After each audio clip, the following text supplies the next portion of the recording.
Lunes 10 de mayo, el horario de las 8:15. Les había enviado material para que ustedes puedan descargar ahí del tablón de anuncios y poder seguir lo que vamos a hacer en la clase. Entonces, al efecto, voy a cargar nuestra pizarra. Dejen un ratito que prepare. Comenzamos el capítulo 4, dedicada a la dinámica de los fluidos.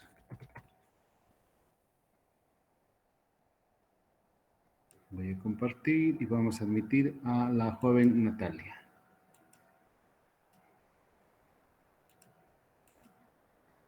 Ya, este es material, jóvenes,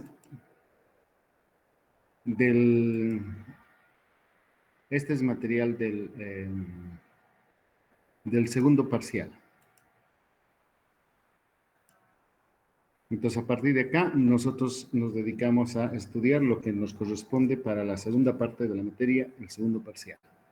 Y sobre todo, está dedicada a aplicaciones, lo tenemos aquí.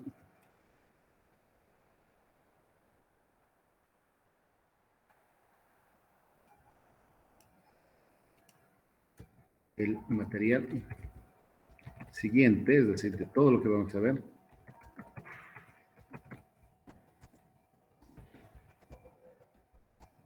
Está dedicado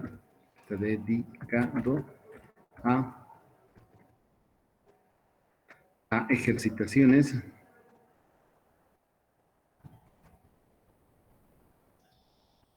orientadas a la práctica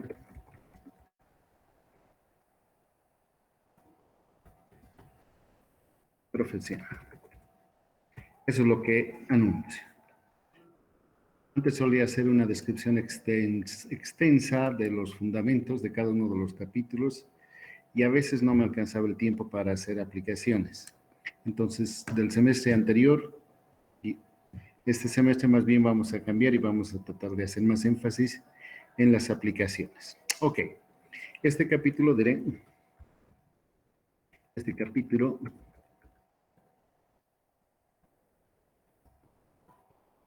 tiene el propósito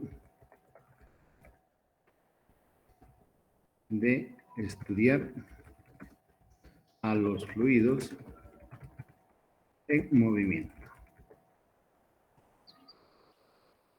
considerando las fuerzas que producen ese movimiento.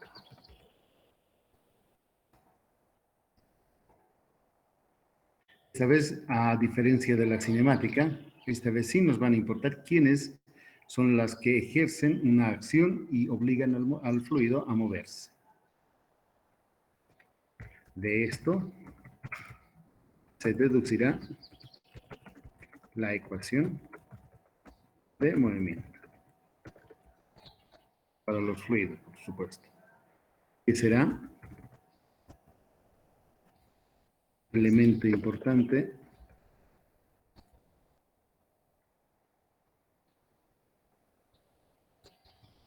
para sus cursos posteriores. Esta es la ecuación que nos va a interesar más. Ya, hasta acá, jóvenes. Comentarios, por favor.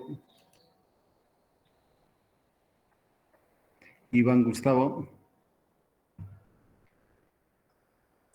Inge, buenos días. Buen día.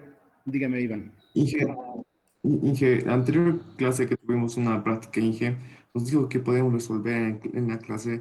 Disculpe, esa Ay, era mi duda. verdad. Sí. Uy, tenemos hartas cosas que hacer hoy, entonces voy a procurar ser breve. Ya me vas a, y recuerdo, Iván, ya me vas a, recuerdo, es 8:30 va a ser. A las 9:15 me vas a recordar que tengo que resolver ese problema. No me recuerdo cuál es, pero vamos a resolverlo. ¿Ya? Entonces, Listo, deme Inge. ese lapso para poder trabajar. Ok, entonces sigamos en lo que tenemos. Ya. A ver. Yo les he enviado ahí la deducción de toda la ecuación de movimiento en forma extensa. Y no sé si se las voy a presentar yo en la clase, pero tal vez podría hacer un sumario de ello acá. Allá en las diapositivas están paso a paso cómo hacerlo, con toda la matemática que le respalda. Entonces, lo que voy a hacer acá va a ser una síntesis. Si algo no está comprendido, me cortan y yo voy a explicar. Pero el detalle está allá. ¿Ya? Ok, diremos. Ya, entonces me van a atender porque también es extenso lo que voy a hablar. Un minutito. Un segundo.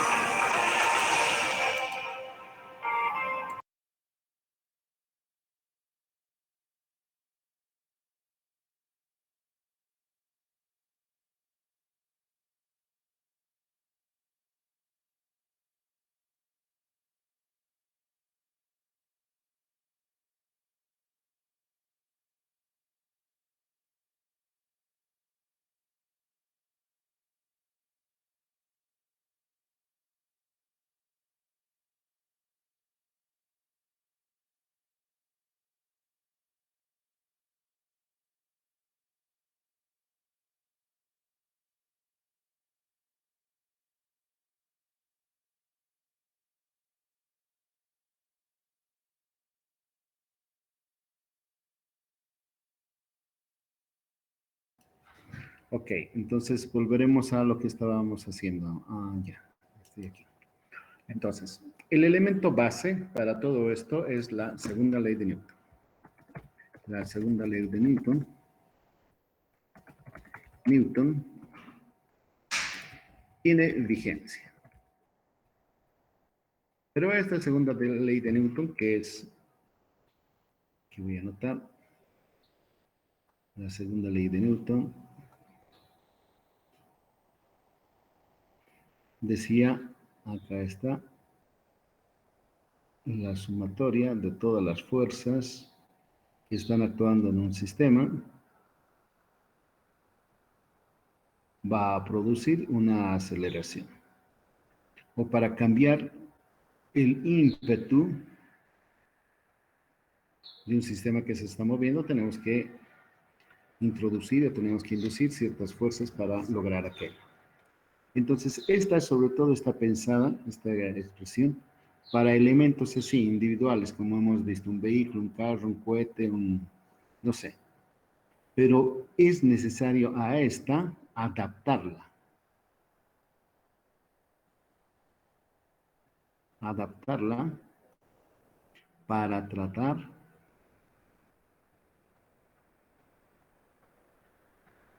un sinnúmero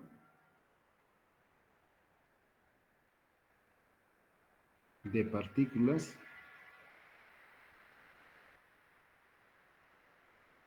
que tiene un fluido.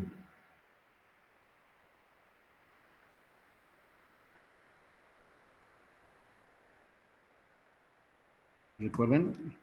Bien podemos aplicar una carretera, como la pasada vez, y un móvil desplazándose ahí con cierta velocidad, al cual le estamos induciendo una fuerza, por ejemplo, la gravedad, el motor suyo, o le estamos jalando con pitita, lo que sea, estamos induciendo una fuerza de manera que este móvil se desplaza por la carretera. Entonces, esta expresión nos viene muy bien porque podemos predecir todo lo que le va a ocurrir en ese trayecto. El problema surge cuando tenemos un sinnúmero, infinito número de partículas que se están moviendo, partículas que componen a un fluido. Entonces, este es el inconveniente. Transformar esta ecuación para poder tratar a un fluido. Y el resto es más o menos así.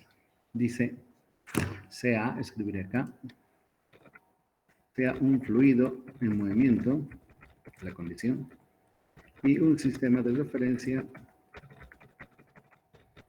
adicional. Entonces vamos a decir que hay un fluido que se está moviendo, por ejemplo así. Esta es su superficie. Y en determinado punto insertamos un tradicional X, Y y Z. Para que nos dé el sentido de la verticalidad sobre todo. Este fluido está desplazándose. Imagínense, se está moviendo ahí. Se está moviendo inclusive en 3D. Y ahora nosotros vamos a considerar un elemento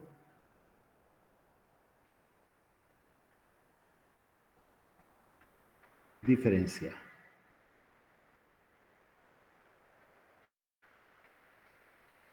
Este es un elemento diferencial.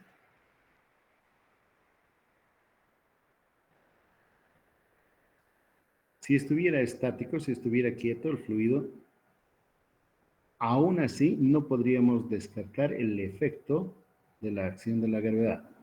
Recuerden, si es que no hubiera gravedad, la presión en todos los puntos de ese fluido fuera la misma.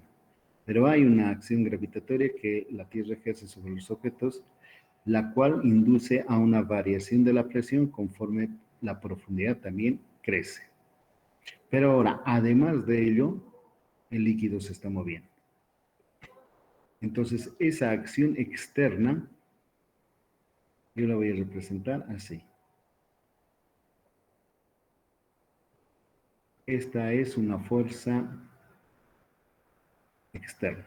F es una fuerza exterior. Fuerza por unidad de masa.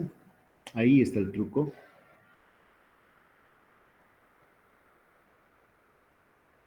Recuerden, esta estrategia ya la habíamos usado. Fuerza por unidad de masa del fluido exterior.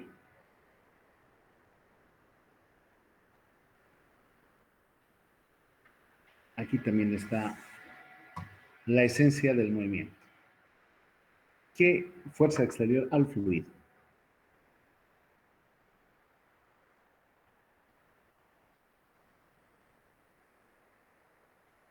Miremos ahí. ¿Qué fuerzas exteriores al fluido podríamos nosotros considerar? A menos de que hagamos un experimento muy rebuscado y muy costoso, no vamos a poder prescindir de la gravedad. Siempre va a estar presente. Cuando ustedes estaban en el útero materno, ya sentían el efecto de la gravedad. Pero también hay otras fuerzas exteriores, por ejemplo, la fuerza de Coriolis. La Tierra se está moviendo en una trayectoria más o menos elíptica en torno al Sol.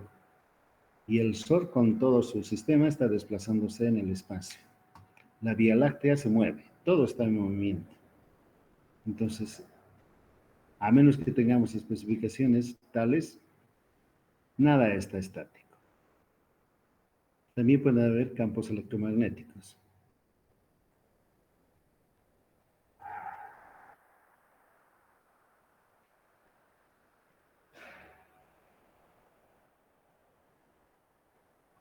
El otro día veía un video donde mostraban que los aviones de los portaaviones de los Yankees, un portaavión, imagínense, visto en planta, tiene que despegar el avión así. Perdón, sus alas se ha hecho casco. Y tiene no mucha distancia antes de caer al mar. Debe tener, ¿qué lo digo? No sé, 50, 60, 80 metros. Entonces este avión tiene que acelerar desde cero hasta no sé cuánto en un corto espacio.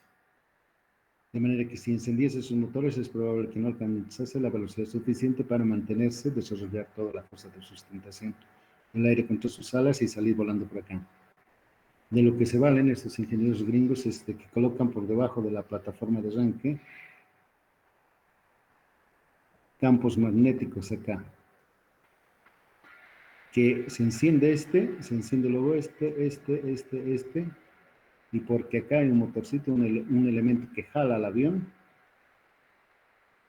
hace que se acelere en un instante a la velocidad suficiente para poder volar.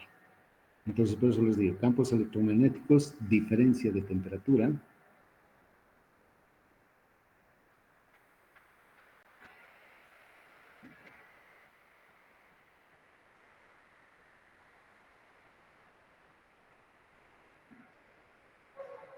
y etcétera.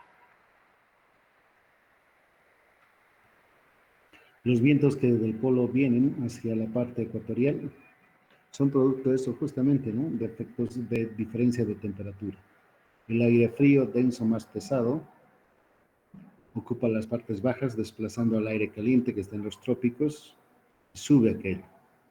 Entonces se producen diferentes eventos climáticos que afectan periódicamente a la Tierra. Entonces se dan cuenta, hay fuerzas exteriores al fluido que pueden favorecer o atenuar su movimiento. A estas fuerzas de gravedad nos conviene, perdón, a estas fuerzas exteriores nos conviene a nosotros tratarlas como fuerzas por unidad de masa.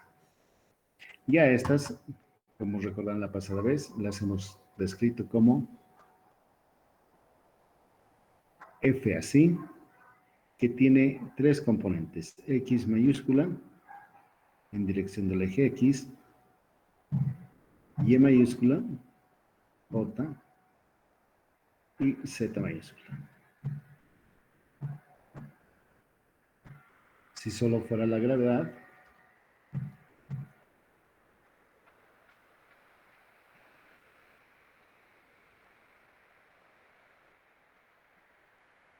F, recordarán ustedes, X no tiene componente en cero, perdón, la fuerza no tiene componente en X, Y tampoco en dirección J, pero sí en dirección vertical, pero tiene dirección contraria a la vertical, entonces es menos G. Así nosotros solemos representar si solamente fuese la acción de la gravedad. Y ahí. Si quisiéramos a ello añadir, por ejemplo, la fuerza de Coriolis, en los apuntes van a encontrar una expresión analítica también. Campos magnéticos, yo sé de ahí, los eléctricos nos pueden ayudar. Gradientes de temperatura, va a ser una ecuación diferencial también la que aparezca. Entonces, queda claro, hay fuerzas exteriores que ayudan, favorecen o desfavorecen el movimiento. Y ellas van a influir.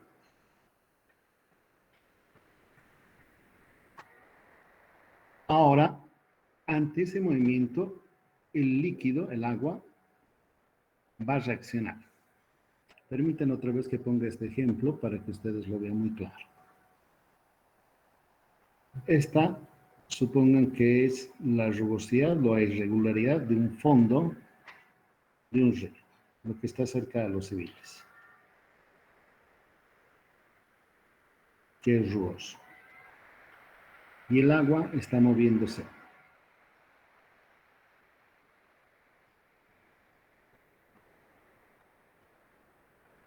El agua se mueve de izquierda a derecha. Se está desplazando. Una partícula de agua, un cubito, como el que he dibujado arriba. Se está moviendo obligado por quién. Si fuera un lago, a pesar de que el lecho fuese irregular y el agua estuviera estanca, estuviera detenida, toda ella estaría en reposo. Pero el agua corre en los ríos porque el lecho, la pendiente del lecho, tiene una cierta inclinación. Por eso corre. El agua corre hacia los mares porque es el nivel base. Entonces, hay una componente de la gravedad porque está inclinado, lo dibujaré, se nos viene un poco chueco esto, perdón. Para dar la sensación no recto, sino choquito.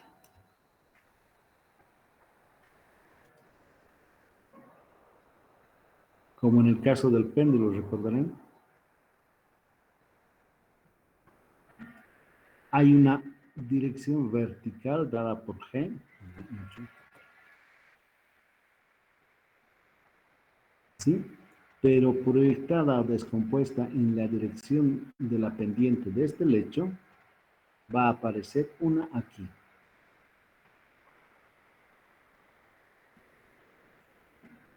Esta magnitud es la proyección de la vertical contra la inclinada.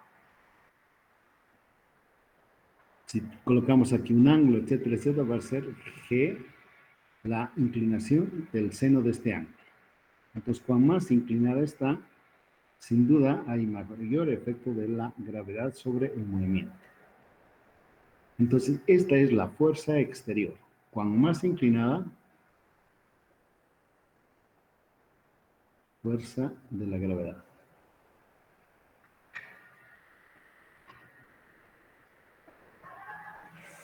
Es la que le moviliza para que se desplace.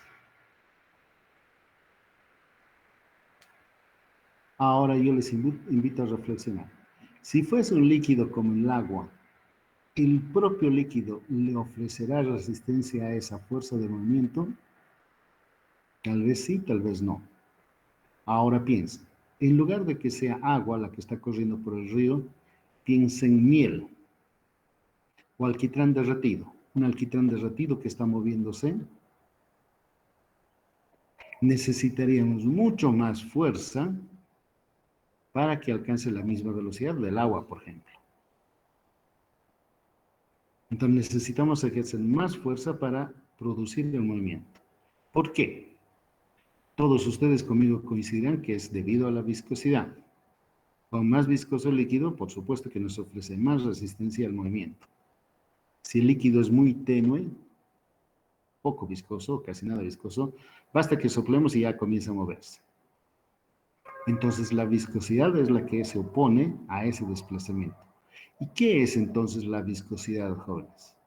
Recordarán ustedes que es una forma de expresar la fricción, la tensión. Es decir, aquí voy a dibujar, permítame, voy a dibujar una partícula así y otra así. Ahí. Y voy a volver a hacer lo que habíamos hecho en el capítulo 1 de la introducción. Por ejemplo, esta que sea la componente, la componente de la gravedad. Esta que me está haciendo, me está moviendo. Esta está actuando contra este elemento y le está confiriendo una aceleración. Pero entre esta partícula y la siguiente hay una transmisión de este efecto. Y acá se va a desarrollar una fuerza de oposición. Porque al moverse esta, le induce por fricción también un movimiento a esta. Pero esta no está tan animada a moverse, pues la acción de esta fuerza no está directamente sobre ella. No, sino que más bien hay una oposición. Esta es una fuerza interna. Fuerza interna. Del propio fluido.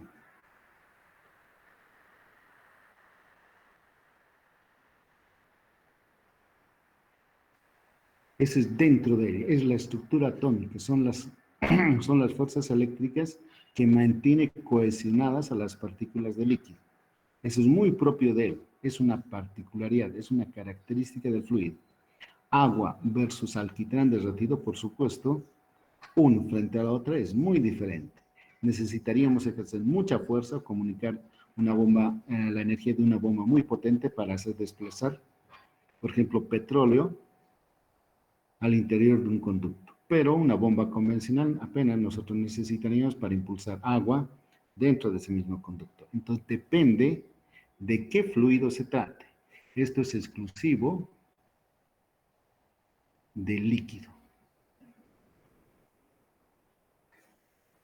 ¿Se dan cuenta? Entonces hay una fuerza exterior que induce el movimiento, pero también aparece una fuerza interior del propio fluido que se opone a ese movimiento. Y aquí lo diré. Aquí está claro. Permíteme. Si la fuerza exterior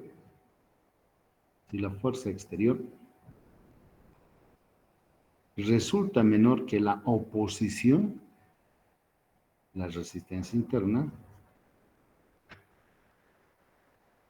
del fluido, interna del fluido, al tiro ustedes me van a responder, pues el líquido se queda estático. No existe movimiento.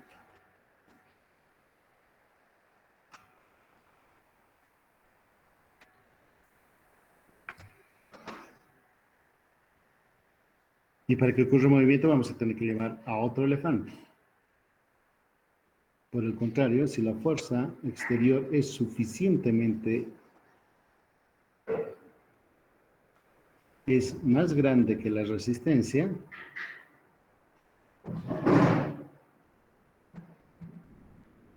a la resistencia interna, entonces, por supuesto, habrá movimiento.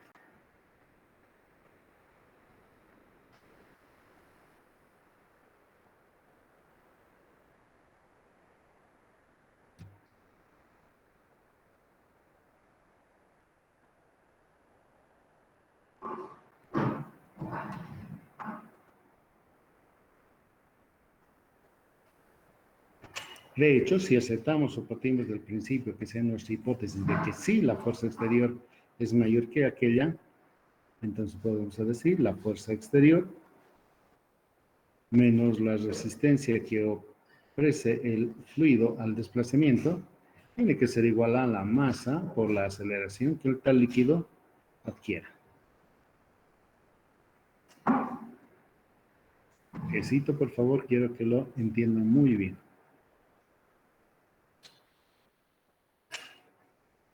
Lo voy a volver a decir. Aparece, es decir, es tan trivial esto que pues ustedes no podrán discutir. Mire, si acaso las fuerzas exteriores actuando sobre un fluido resultan mayores a la resistencia natural interna que el fluido tiene, entonces habrá desplazamiento. Si no ocurre eso, entonces el líquido estará estático. Estaremos en el dominio del capítulo 2. ¿Está claro, jóvenes? ¿Alguien dígame algo, por favor? De los 70 jóvenes que están en la clase, Jenny Maribel. Perdón, dije, la última parte no la escuché muy bien. ¿Podrías repetirlo, por favor? Con todo gusto. Sí, Jenny, ¿usted te quería algo decirme, Jenny Maribel? No, y se fue un... Ya, ok. Ya, voy a volver a hacer una explicación. Un ratito, mi batería se está agotando. Ok. Entonces, yo decía, ahora nos toca mirar la segunda ley de Newton. Y la segunda ley de Newton la habíamos más o menos concebido para estudiar el movimiento de partículas individuales. Yo les decía, ahora tenemos que adaptar esta ecuación, la segunda ley, para el caso de que existe un sinnúmero, no sé cuántas, no infinito, pero podría acercarse a eso, número de partículas que tiene un gas o tiene un líquido. Imagínense cuando el río Rocha está transportando en crecida agua, ¿cuántas partículas habrá de agua? Un número grande, sin duda. Entonces les decía, tenemos que adaptar esta ecuación a esa condición. Y les decía, el movimiento ocurre pues porque alguien le perturba. Si nadie nos perturba, estamos en nuestra zona de confort y estamos quietitos. Están mirando tele, por ejemplo. Pero si mete gol el equipo nuestro, inmediatamente como resorte saltamos del sillón, impulsados por una fuerza exterior que es inducida por la televisión y lo bien que está jugando Bilzerman, por ejemplo. Entonces es una fuerza exterior que induce nuestro movimiento. Pero si estamos bien apernados al sillón, esa fuerza, ese gol que va a meter de cabecita, de palomita, sin duda, no va a ser suficiente para vencer el apernillamiento que tengamos contra el sillón. Si acaso esa fuerza exterior venciere aquello, entonces nos vamos a levantar impulsados como un resorte del sillón. Si no fuera así, entonces nos mantenemos quietos a pesar de que el corazón esté latiendo en favor de aquel. Y vamos, les decía, el fluido aceptemos que está moviéndose. Y simbólicamente, porque nos conviene así, diremos que esa acción exterior la podemos representar como una fuerza por unidad de masa. ¿Recuerdan? Esta es una fuerza por unidad de masa y es un recurso bien astuto, es muy astuto, porque con ello podemos bandear el problema este de sinnúmero de partículas. Y decimos, esta fuerza, por el sistema tradicional cartesiano que tenemos, la podemos conocer, la podemos desdoblar en sus tres componentes. Si tuviéramos un cilíndrico u otro, podríamos también adoptar. Pero en el caso nuestro es un cartesiano convencional. Y decimos, si acaso existe una fuerza exterior que está actuando contra el fluido, una partícula de fluido, le va a inducir un movimiento, ¿qué les digo? Acelerado.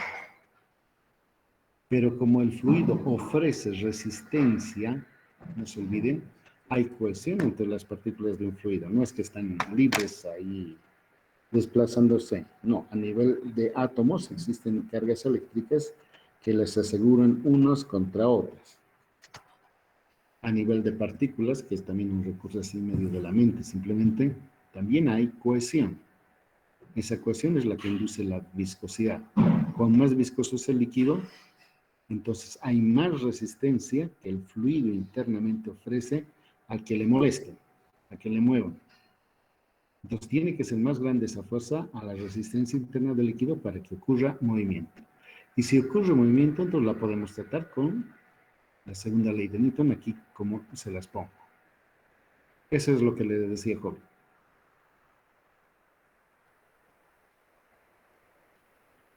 Ok.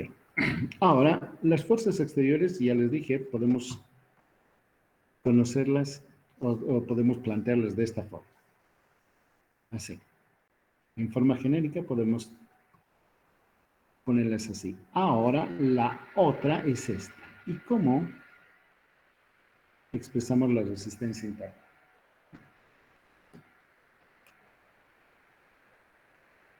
Y nos valemos de las cosas que conocemos.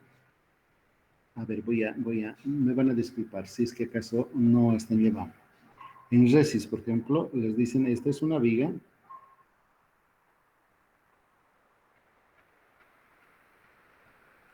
y esta viga está siendo sometida a un esfuerzo externo,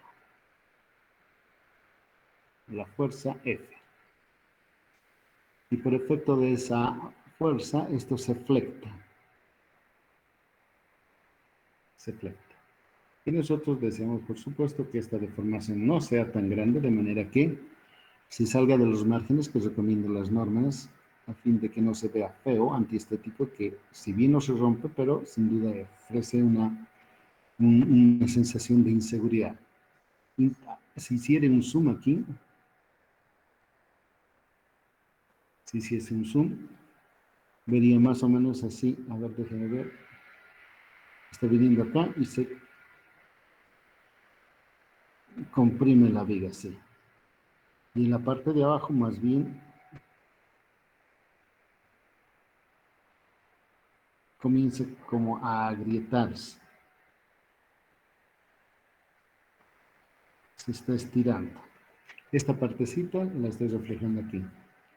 Es decir, que desde esta parte más bien estamos sintiendo una fuerza de compresión. Un sigma de compresión. Ay, perdón. Apretujando esta parte de la viga. Y más bien en esta, la fibra externa, aparecen más bien unas fuerzas de tracción.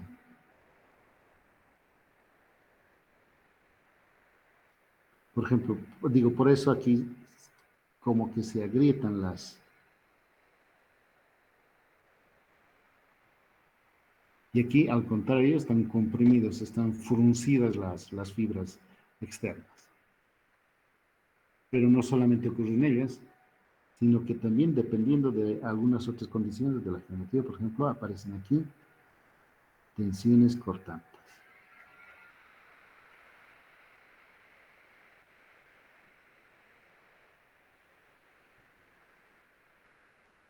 Estas que acá describo son internas. Estas son internas.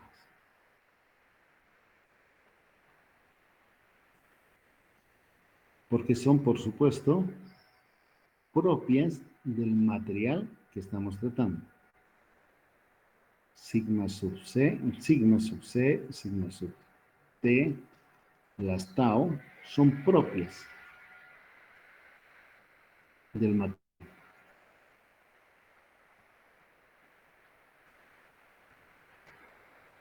Por ejemplo, si es acero, la F ni cosquillas le va a hacer. Nada, ni la va a deformar, ni se va a sentir. Se va a sonreír de nosotros ante nuestra ingenuidad. Pero si fuese de madera balsa, por ejemplo, fácilmente F va a ser mayor y quizás mucho mayor que la resistencia de esa madera. Y la puede llevar al colapso y se rompe. Entonces, esta F, a través de los momentos flectores que ustedes saben, va a sobrepasar la resistencia que tiene el elemento y se rompe. O no nos va a servir como elemento estructural para los propósitos que tenemos. Esto que ustedes aquí están observando, y yo les estoy tratando de describir, es lo mismo para los fluidos. A pesar de que tienen aparentemente naturaleza diferente,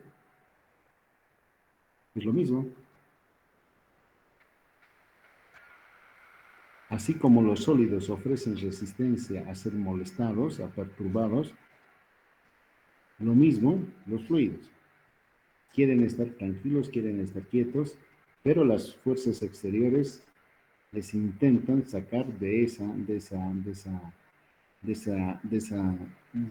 estadio quieto. Entonces, ellos ofrecen oposición, pero puede que esa su oposición no sea tan fuerte ni tan grande, de modo que, ni modo, tienen que subirse a la ola y seguir fluyendo. Entonces, fuerzas externas y fuerzas internas. Y esas fuerzas internas a nosotros solemos expresarlas en estos términos.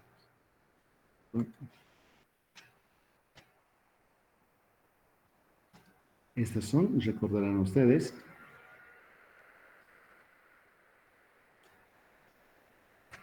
en el primer capítulo hemos dicho, fuerzas por unidad de área.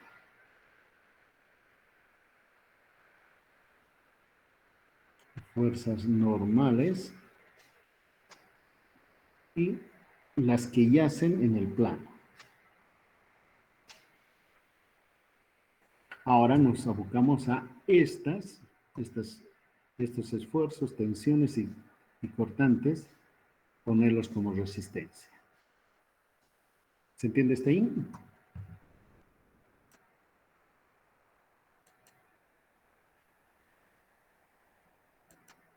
Y decimos, ahí en el texto les digo, sea un fluido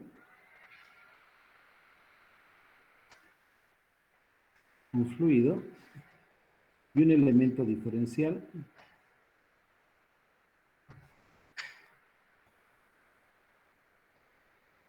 en él.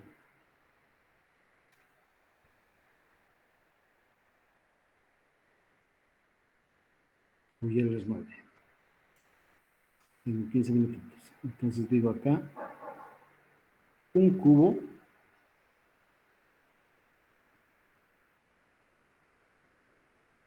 y existe una fuerza exterior que le está perturbando. Y está intentando, en primer lugar, deformarle ese cubo y ponerle en movimiento, si acaso. O si no, conservar el movimiento que ya tiene. Ese es un cubito así.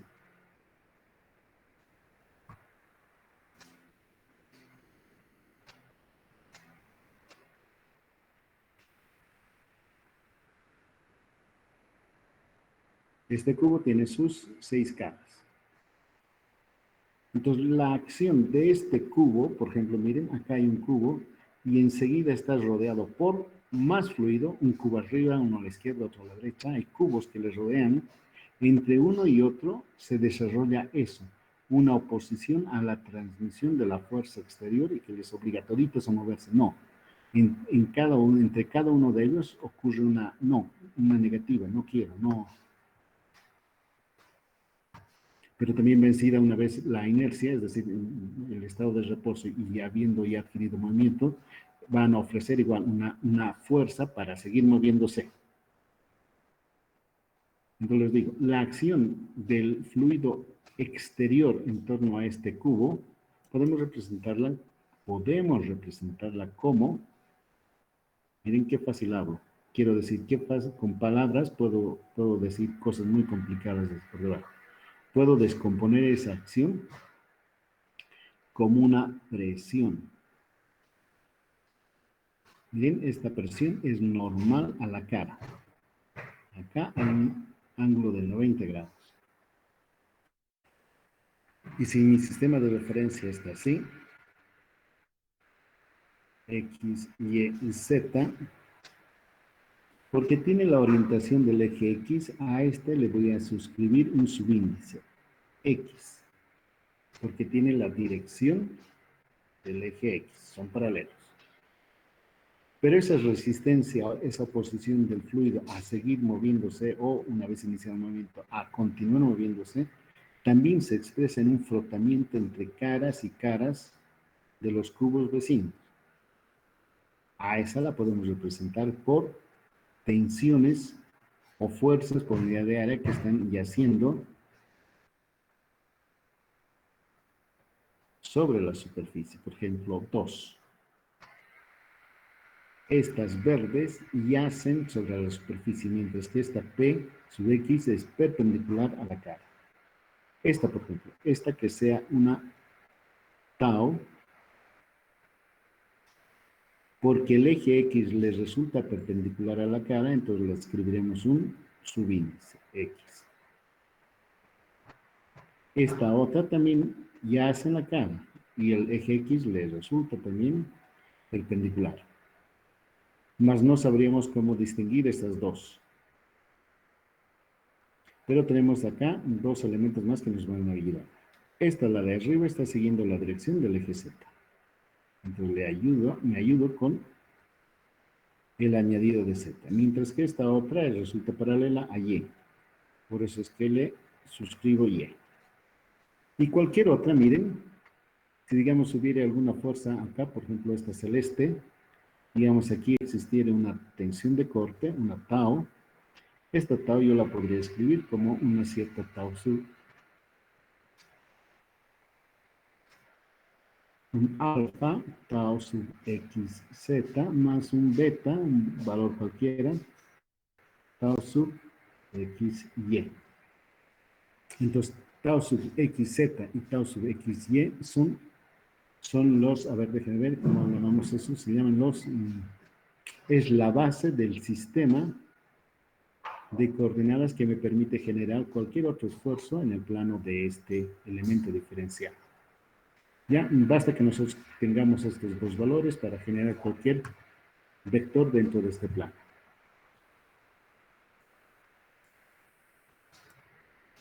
Entonces, estas que han visto ustedes son expresiones o elementos o recursos que me sirven a mí para considerar la resistencia del fluido a moverse. ¿Por qué? Pues de aquí a poco vamos a ver eso. Porque tau, recordarán ustedes, está vinculada con la viscosidad. Es el gradiente, recordarán. Tau está vinculada con la viscosidad. Cuanto más viscoso sea el líquido, tau va a ser más grande. Entonces vamos a necesitar mayor fuerza para poner en movimiento a, por ejemplo, la miel. Pero si tau es, perdón, si el líquido es agua, este mu va a ser muy chiquitito. Entonces basta un tichazo para que todito se mueva. Por ahí vamos. Ok, para el otro lado también va a haber fuerzas semejantes. De este otro lado, los cubitos que están en la otra dirección también van a tener lo suyo propio, como el de la derecha está ejerciendo contra el cubo central una acción, los de la izquierda también van a tener la suya.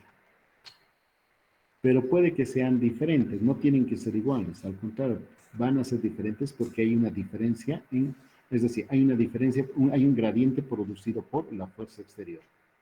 Va a ser P sub X, pero admitiendo de que puede ser diferente debido a la presencia de la fuerza exterior. Así. Miren, está actuando en esta dirección y está opuesta a ella. Si no hubiera fuerza exterior, si digamos F fuera 0, entonces nadie dudaría que P sub X a la izquierda sería igual al de la derecha y todo en paz. Pero no, existe la fuerza exterior, entonces eso va a inducir a que haya diferencia entre estas dos. Si esta está oponiéndose a P sub X, va a aparecer en la cara del cubo ahora una homóloga a esta, pero que va a tener dimensión diferente. Esta va a ser una tensión de corte que les resulta perpendicular, actúa en una cara que les resulta perpendicular al eje X y tiene la dirección de Z. Entonces lleva Z. Pero tiene que ser diferente a la de aquí atrás, por supuesto, porque hay una fuerza exterior que modifica, que perturba. Entonces va a ser la variación de esta misma fuerza en dirección X. Pues claro, esta es cuánto ha cambiado de esta cara de aquí atrás a cuando estamos considerando esta otra. ¿Cuánto ha variado? Si el diferencial de X fuera realmente infinitésimo al cuadrado, pues podríamos admitir que esta de aquí es igual a esta. Pero conforme el diferencial de X pierde esa su esencia y se hace 1 centímetro, 10 centímetros, 1 metro, pues no, esta va a ser más grande, va a ser diferente. Y en oposición a esta otra va a aparecer también una fuerza en este sentido. Ahí, una fuerza por unidad de área. Esta va a ser tau sub xy más ligeramente diferente. Ligeramente diferente, pues hay una diferencia entre ellos. Pero estas son presiones, no son fuerzas. Estas son presiones. Porque solamente podemos hacer sumatoria de fuerzas, porque es lo que nos dice aquí. Son fuerzas, no necesito presiones. Debo multiplicarla por el área. Esta está actuando sobre un área que es dado por diferencial de Y. Miren aquí. Este cubo tiene diferencial de Y en este sentido y diferencial de Z en la vertical. De Y de Z. Y como este cubo no se deforma, partimos de ese principio, también aquí de Y de Z.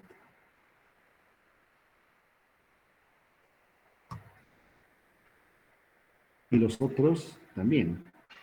El área sobre el que están actuando las tensiones de corte son también la misma. Diferencial de Y, diferencial de Z, a la par que estos otros.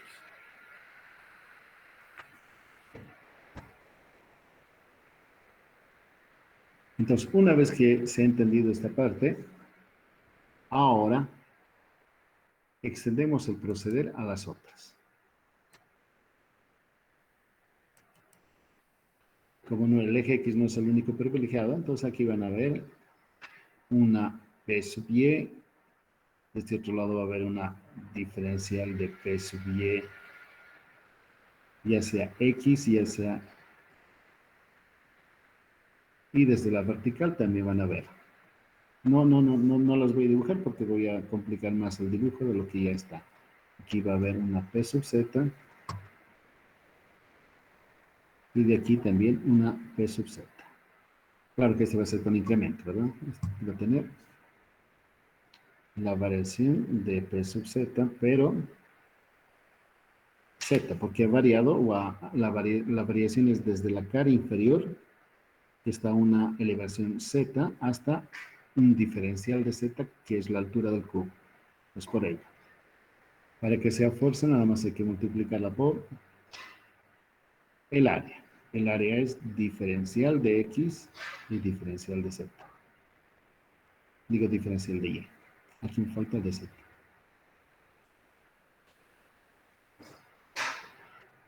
Y lo que nos interesa ahora es hacer la alegre sumatoria de todas esas fuerzas. Hay que sumarlas. Sumarlas en dirección X, en dirección Y y en dirección Z. Entonces, todo esto hay que en Y, Z y X. Entonces, en los apuntes tienen ustedes ahí, están las fuerzas. Tomo un cubito, tomo el cubo y lo miro desde el eje X. Por ejemplo, aquí está el eje X, aquí está el Z y el Y está saliendo. Y yo les digo, está, por ejemplo, aquí el P sub X,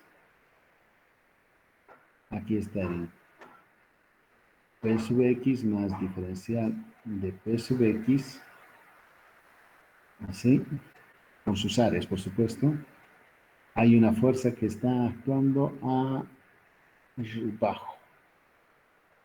Aquí debe estar actuando la tau sub y, porque el eje X, el eje Y es perpendicular, y este. Y tendrá aquí una homóloga pero opuesta, en sentido. Y tendrá y x más diferencial de tau sub y x con respecto a, de aquí a aquí ha variado, es z. Ah, no, me estoy equivocando. ¿Está bien? Sí. Pero también lateralmente existirán otras fuerzas. A ver, déjame ver. La de atrás va a tener este sentido. La de atrás, que está en el fondo, mientras que desde mi punto de vista aquí va a estar otra, la saliente. Esta será tau, el eje Y le resulta perpendicular y será X. Este también será tau sub Y y la dirección del eje X. Estas son sub Z.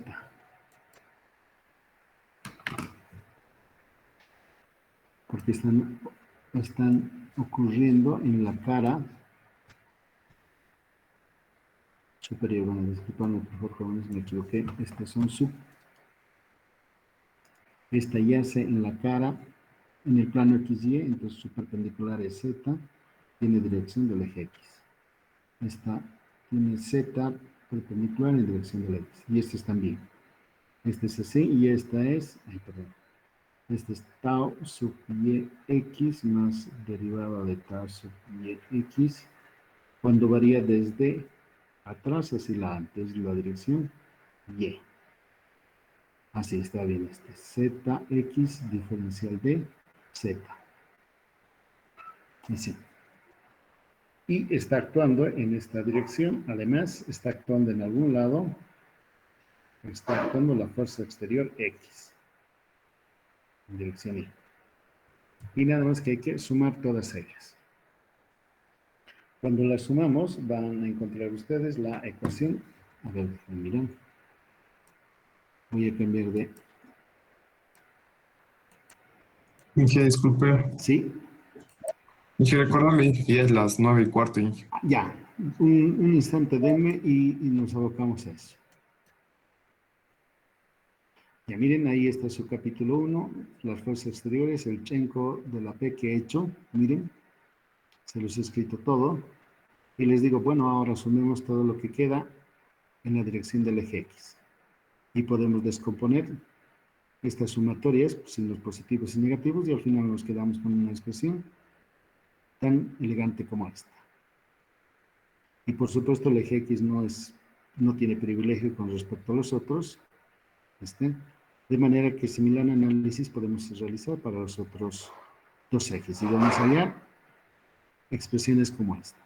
Y eso nos da pauta cuando todo lo ponemos en un solo sitio, de que se va a formar un tensor, miren, derivada de la presión en dirección del eje X con respecto a X, con respecto a Y, con respecto a Z, se va a formar un tensor donde va a estar la resistencia interna que el fluido ofrece para ser movilizado, para ser perturbado. Pero vamos a aprovechar algunas cosas, por ejemplo, que vienen, que tau sub xy es igual a y sub x, Ahí hay discusión también, hay algunas personas que no siempre aceptan esto, sobre todo cuando el comportamiento de los materiales o los líquidos difiere, es algo peculiar, entonces esto no vale. Pero el caso sí, de los fluidos newtonianos que estamos tratando, esto funciona. Y vamos a reemplazar esas relaciones en la segunda ley de Newton, a la que tenemos aquí, pero esta vez vamos a considerar solo el eje X. Reemplazamos lo hallado y encontramos esto. Miren, esa es la ecuación. Va a haber una aceleración si acaso hay una diferencia entre las fuerzas exteriores frente a la resistencia interna que el fluido ofrece. Si esta diferencia es cero, pues no hay aceleración. El fluido está estático o está con velocidad constante. Entonces, ahora, el próximo paso es encontrar, ¿y qué significa esto? Eso nos va a tomar la siguiente clase. Ya, jóvenes, entonces cumpliremos con eso. Preguntas, espero. Puede que hayan preguntas.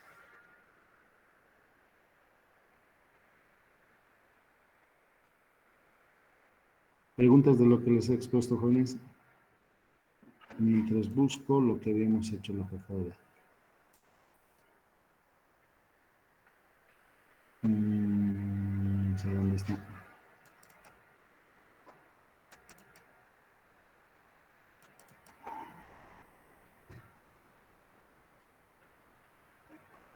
Viernes 4, lunes 4, jueves 17 de clase está. Vamos a hacerlo a otro semestre.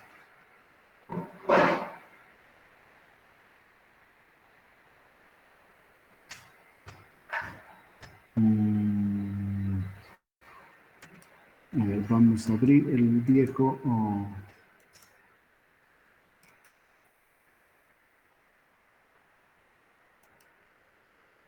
Un minuto. O alguien podría compartir conmigo el problema.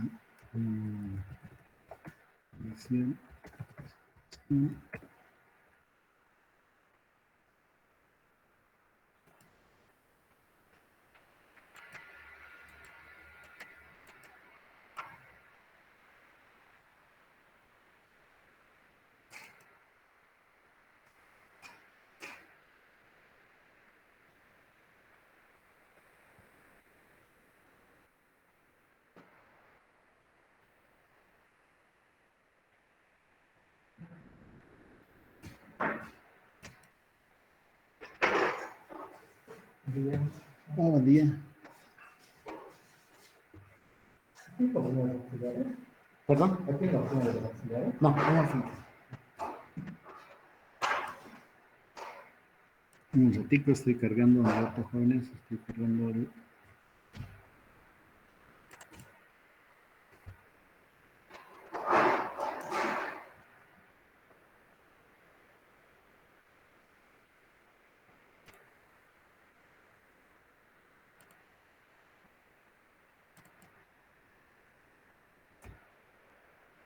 Es el 3.2, si no me recuerdo.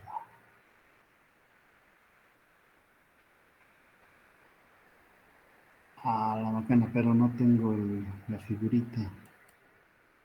En el Classroom está, ¿no ve? Y creo que les he enviado.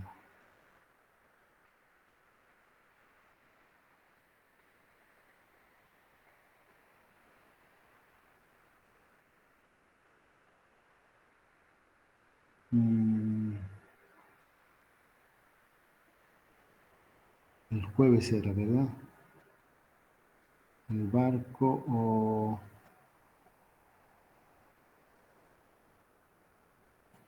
tarea era, sí.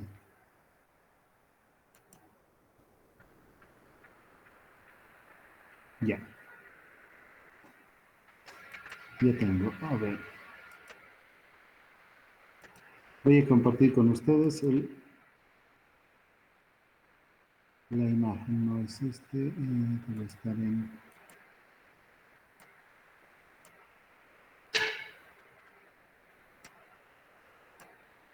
¿Pueden ver?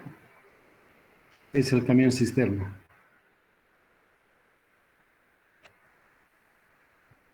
¿Alguien avíseme, jóvenes? Sí se puede, Inge. Ah, ya, listo. Dice, un camión cisterna detenido en una carretera tiene su tanque de forma cilíndrica, este que ustedes ven ahí. Es cilíndrica, a pesar de que la figura nos muestra que no es tanto, pero ok, vamos. El tanque está parcialmente lleno, dice, alojando un determinado volumen de agua. Es decir, el volumen se conoce. Se pide calcular la fuerza resultante de las presiones hidrostáticas contra la pared circular posterior del tanque, su cola que nos está mostrando, y la profundidad a la que está el centro de gravedad. La información necesaria está dada por los datos. Tenemos la longitud, el radio del tanque, el volumen de agua y el peso unitario del agua. Ok, entonces vámonos a lo mismo. Aquí voy a poner, a hacer un paréntesis, pero tengo que compartir. Entonces dejemos de eso y nos vayamos a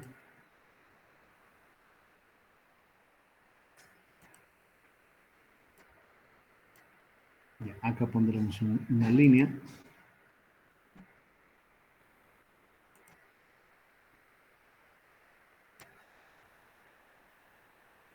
Listo. Entonces dice, se trata de un cilindro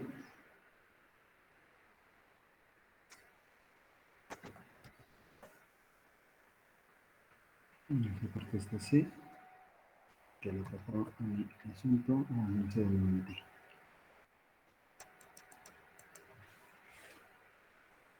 Es un cilindro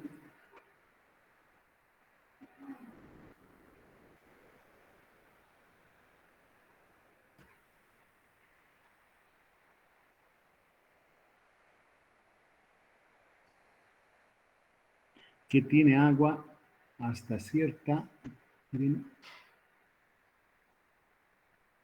hasta cierto nivel, por ejemplo, hasta ahí.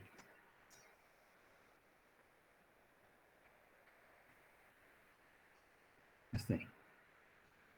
Por supuesto, acá hay un eje de simetría. Y aquí está el centro. De este cilindro dice que conocemos su radio y también su longitud. Hasta ahí.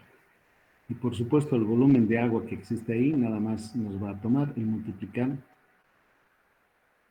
la longitud suya por el área. El área le pondremos en azulito.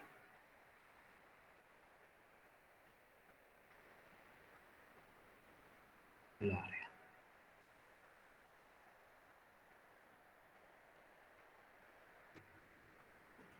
Pero notarán ustedes que es el área esta. No es el área del círculo ni nada. Es esta área. El área ocupada.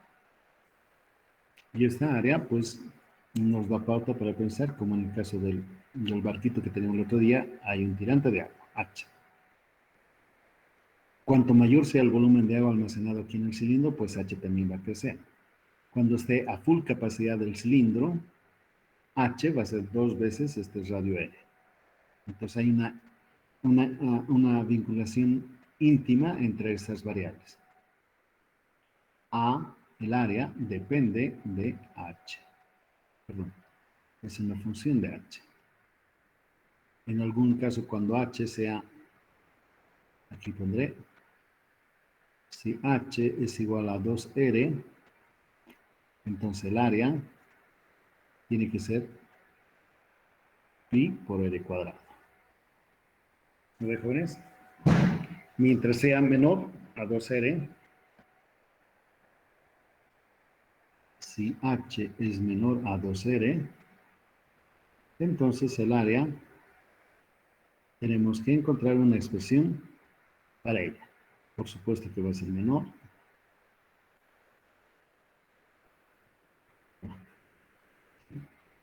Pi por R. Esto es, debemos encontrar una expresión que nos vincule H con la carga. Por otro lado, ¿qué más me decía? Un ratico voy a leer. No sé dónde se me ha ido. Oh, aquí creo.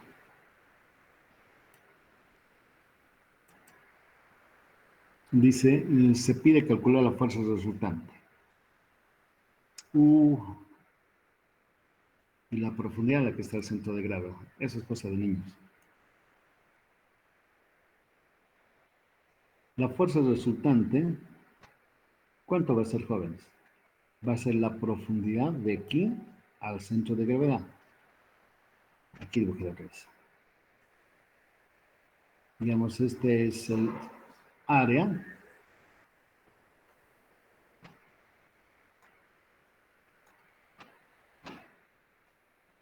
Y digamos, estarían aquí. Todo esto es agua. La fuerza resultante nada más va a ser encontrar el centro de gravedad. Este es el centro de gravedad. Este eta sub g. Va a ser gamma del agua, los 1000 kilogramos, que decía, multiplicado por eta sub g, por el área. Y listo, entonces ya está. Y nos dice además, un segundo, voy a volver a mirar.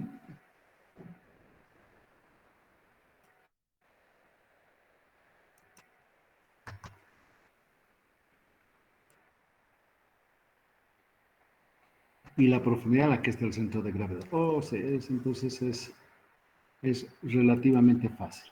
Eta sub g.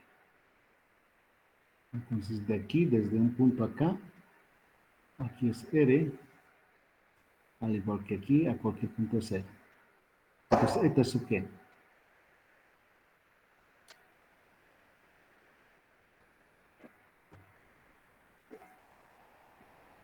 Y calculemos.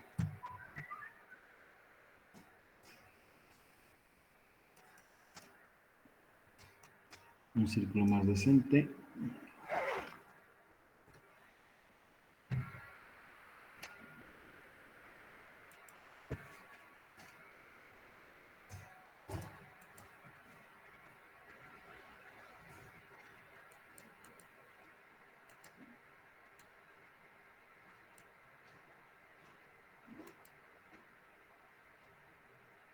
Ahí más o menos está. El punto central.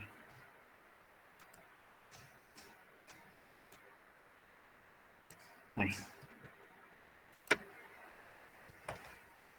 Entonces de acá hay una, este es el centro, pondré.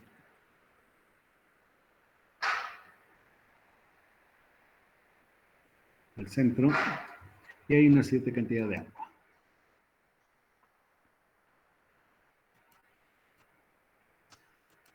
Que va, digamos, desde aquí hasta aquí.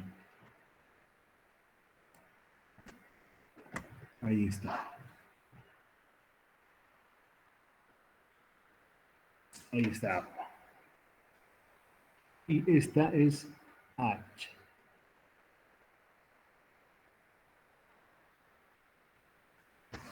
Yo me imagino que todos aquí, hasta acá estamos de acuerdo. Además, desde el centro hasta acá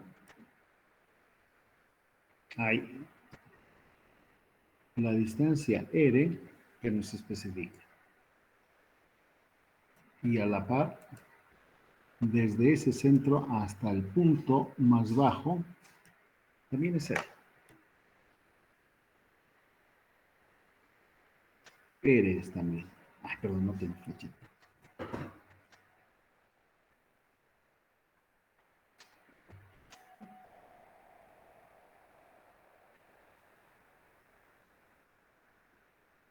Miraremos si acaso el agua, con lita de R, si acaso el agua estuviera hasta acá, por ejemplo,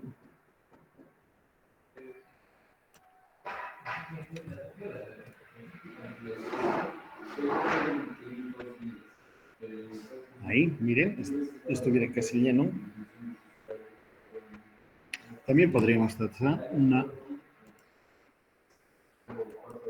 ¿no? desde el centro hasta ahí, y seguiría siendo R.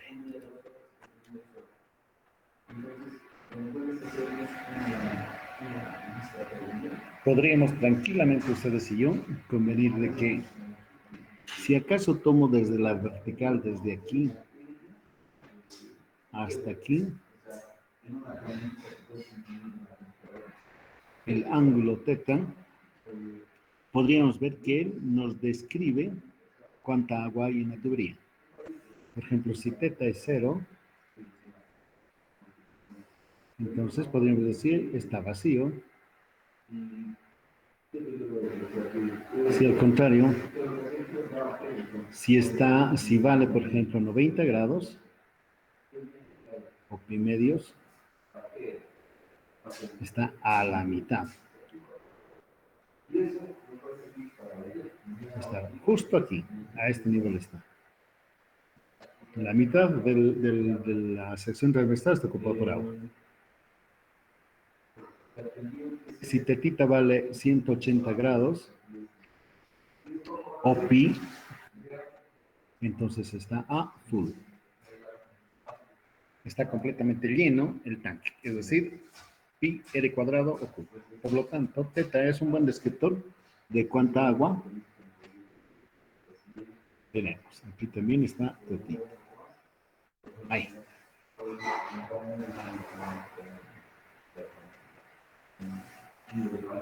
Vamos bien. Entonces, lo que estoy intentando averiguar es el área. Y también nos damos cuenta, nobilísimos jóvenes, de que si acaso yo duplicare esta área, tendría el área total.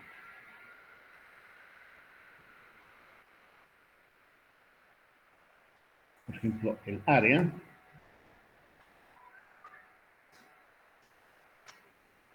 es 2 veces A'. Entonces, una vez que encontrase A', pues nada más tendría que restarle aquello.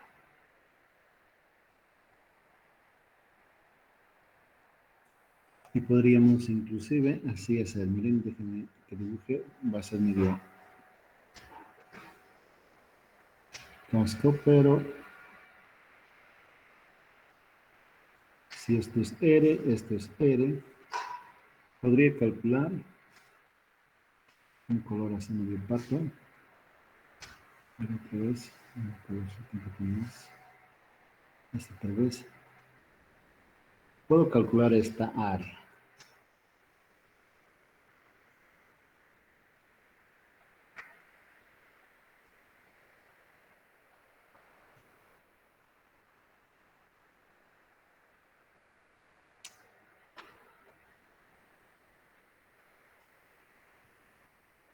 Miren, esta área del sector circular. Este es un sector circular.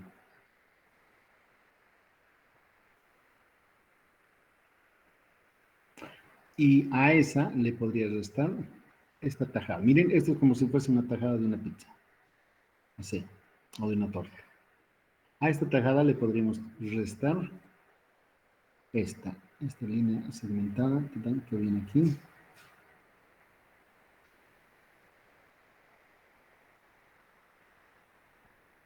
Está en verde.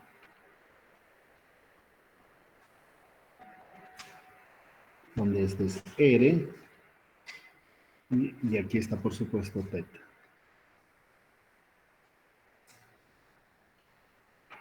Aquí está teta. Aquí se está ocultando, por aquí también está teta. Si esta área del sector circular le restase el área de este triángulo, la diferencia, por supuesto, sería lo que con tanto ahínco desde hace rato estamos buscando.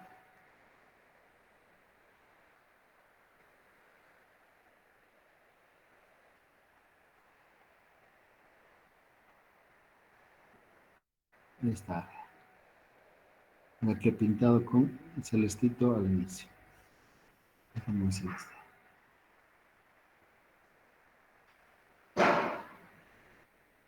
Nada. Es bastante.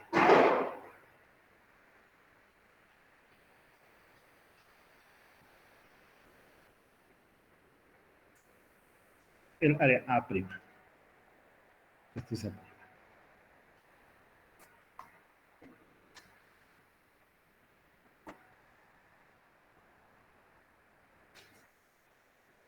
Entonces, nada más que hay que hacer la diferencia.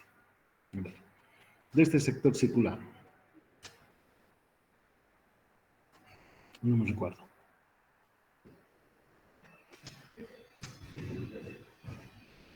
A ver.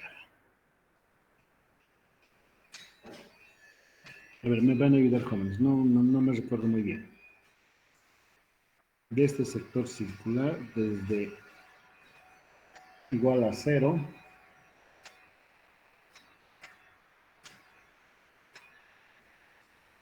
hasta un valor. De tetita, por ejemplo, tiene que ser R diferencial de tetita. Este, del sector circular, menos el área de este triángulo.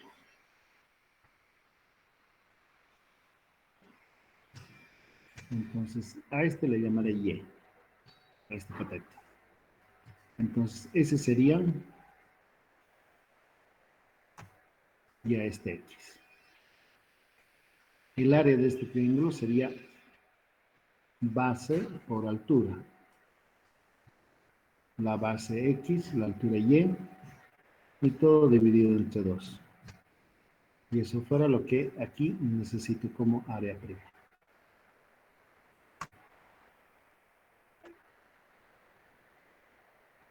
Entonces, esto es R teta. A ver, R teta. Y aquí tengo que hacer algunas cosas. Si este es el triángulo, este es Y, este es teta, y este es R, este es X. Entonces, coseno de teta, por ejemplo, coseno es cateto adyacente sobre hipotenusa. Entonces, Y es igual a R coseno de teta. Y lo contrario, el seno es igual a el opuesto sobre la hipotenusa. Entonces, X es igual a R seno de teta. Por lo tanto, el área va a ser menos un medio R cuadrado seno y coseno. El coseno de teta y seno de teta. Ahí, ese sería el área. Ahora, este integral. Este integral creo que es eso nomás.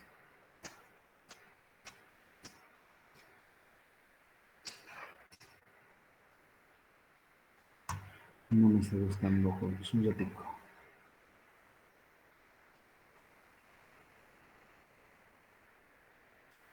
Cuando integramos el área es igual a diferencial de R, diferencial de teta. La integral doble desde R igual a 0 hasta un R cualquiera, desde teta igual a 0 hasta un valor completo.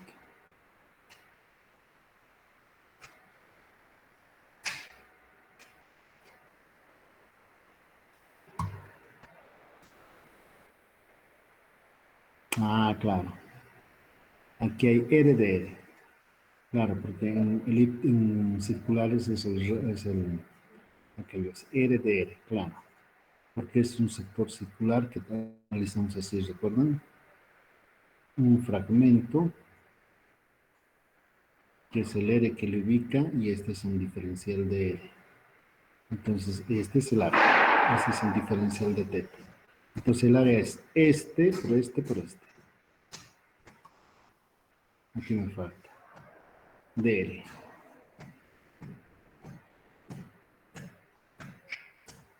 Así. Entonces, cuando integro, aquí me tiene que salir R cuadrado sobre 2.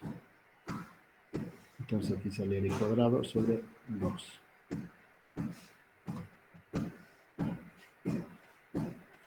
Por ejemplo, para probar de que esté bien esto. Si teta es igual a 0, bueno, si teta es igual a 2pi, a pi,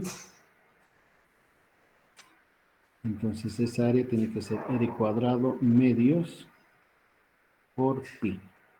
Está bien. Pi R cuadrado dividido 2 porque es la mitad. Si teta fuera 2pi, es decir, me doy la vuelta entera, va a ser pi R cuadrado. Está bien. Entonces de aquí podemos factorizar sin mucho trémulo.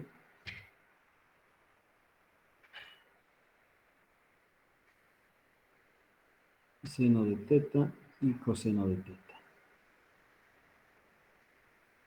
Este es el área prima. Si no me he equivocado, ese sería el área prima.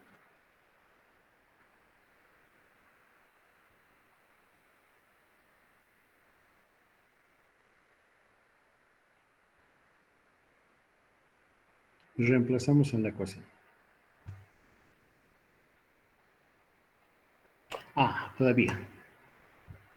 Este es el área.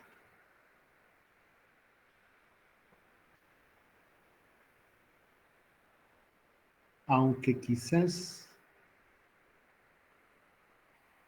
Ajá. Pero también se observa, miren, aquí hay, observamos también esto. Aquí arriba, perdón.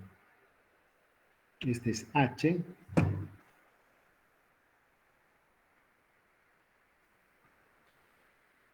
Este tamaño de aquí es R coseno. Y H, acá voy a poner un ratico para que se vea. R, este completo, de aquí hasta aquí es R, que es igual a R coseno de teta. Este pedacito, más H. Por lo tanto, H es igual a R 1 menos el coseno de teta.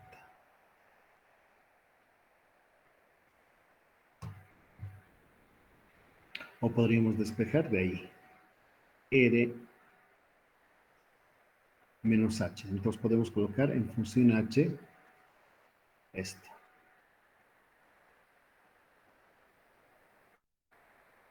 Podemos despejar aquí más. Añadimos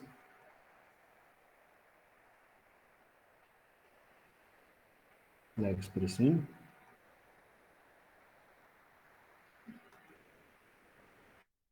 Esto lo vamos a borrar. H es igual a R 1 menos coseno de teta. Ahora igualamos. La fuerza F estaba por esto. El volumen también está aquí. Hemos dicho el volumen es L por A. Es decir, 2 veces todo este chorro. 1/2 de R cuadrado. Podríamos inclusive, a ver, déjenme recordar, seno de 2 teta es igual a 2 seno de esto por el coseno de esto. A ver, ¿alguien me confirma? Creo que es así. Jóvenes, no sean egoístas, avísenme si estoy correcto.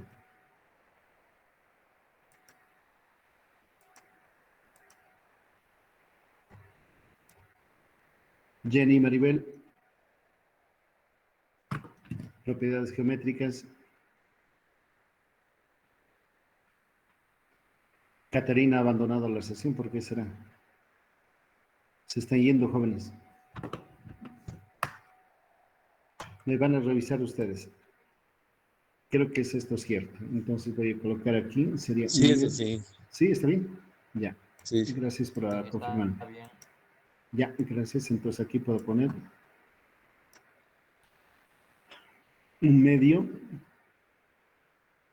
de seno de 2 tetita.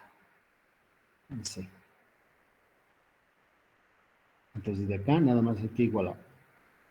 Este menos 1/2 del seno de 2 teta tiene que ser igual al volumen que nos es conocido dividido entre 2, dividido entre L.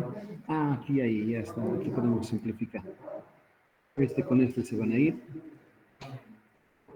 Este se van a ir. Entonces nos va a quedar simplemente L R cuadrado. Este es dato, no me recuerdo cuánto dije. Longitud es 6 metros, me parece. En algún lado. Entonces, este es un valor, este es un valor, este es un valor, este es un valor. Entonces, nada más hay que tantear o hay que graficar en el Excel de la forma que ustedes quieran y encontramos el valor de teta que hace igualdad a este. Sacamos. Con este valor de teta deducido, al tiro reemplazamos en coseno y r cuadrado y hallamos h. Y basta con tener el área, esta área que tenemos aquí, reemplazamos, multiplicamos por gamma, por eta sub g y a, y listo. Eta sub g, el centro de gravedad. El centro de gravedad.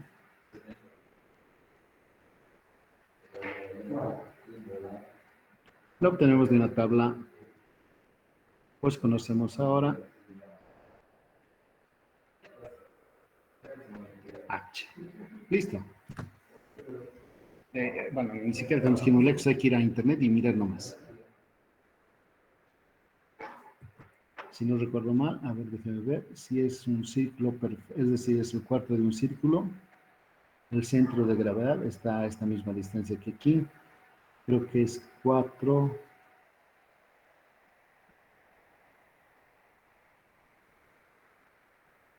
creo que es así. 4R tercios pi, no estoy seguro, esto lo van a mirar. No creo que es de la parábola, no, la parábola es de un triángulo. Ya, esto lo van a mirar en internet. Listo, preguntas ahora, jóvenes. Si hay algo que me he equivocado en la deducción, me van a hacer notar para la clase siguiente. Revísenlo con calma. Ya, antes de que se vayan también, fijaremos la fecha de examen, jóvenes.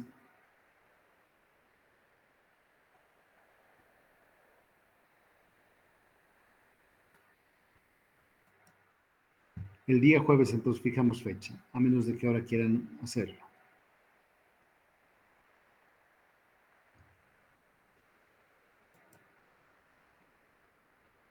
Iván Gustavo, ¿qué dice usted? Mejor sería el jueves, Inge, cuando estemos todos Ya, completos. sí, porque ya se han salido. De los 70 que estaban, ahora solamente quedan 65. Ya, jóvenes, el día jueves, ¿ya? Hasta luego. Hasta luego, Hasta Inge. luego. Hasta luego, Inge. Hasta luego, Inge. Hasta luego, Hasta jóvenes. luego.